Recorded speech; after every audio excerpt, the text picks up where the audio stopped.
public, la voix a choisi Ben dans le rôle du père.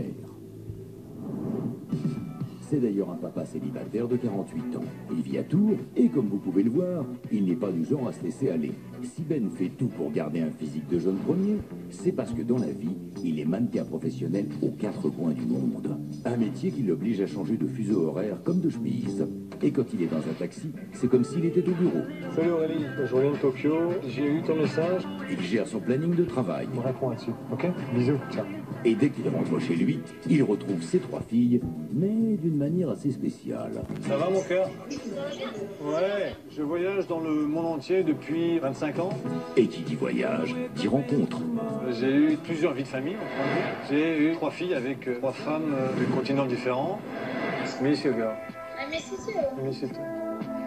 Les filles me manquent énormément, évidemment. Ça aurait été sympa qu'on soit tous ensemble un peu là-bas, mais bon, prochaine fois, je suis absent au quotidien, c'est clair. Mais dans ce cas de monde, mes filles savent très bien qu'elles peuvent compter sur moi. Comme vous le voyez, Ben n'est pas un papa comme les autres. Et son vécu pourrait bien être une grande force dans la maison des secrets. Si on me considère comme un grand sage, j'aimerais être le patron des grands sages. Mon côté paternel va être, je pense, une des clés, ou pour rester, ou pour sortir. Maintenant, ça sera à moi de savoir si je veux l'utiliser ou pas.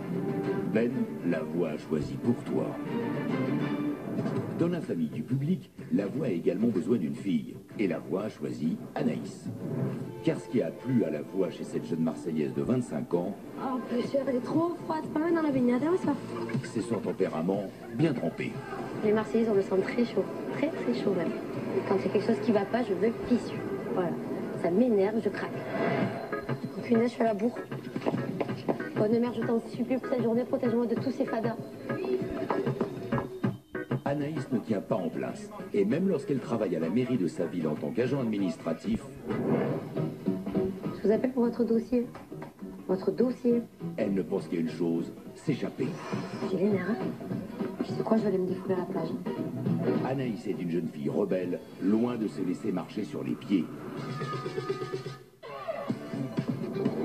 Moi qui commande et personne d'autre. Si on me cherche un truc. Et quand je veux quelque chose, je l'ai. Ma stratégie dans la maison, je vais m'inventer une vie. Je vais faire un mytho, je vais essayer de les piéger et de les éliminer un par un.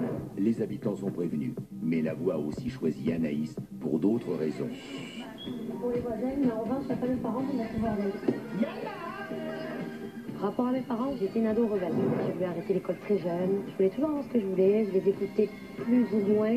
Et j'en faisais qu'à ma tête. Je me disais, Anaïs, c'est pas ça. Je disais, ok, mais je le faisais toujours. Et je suis encore rebelle à l'heure actuelle. Ça tombe bien. La voix compte bien te mettre à l'épreuve, Anaïs. Vous avez fait la connaissance avec le père et la fille.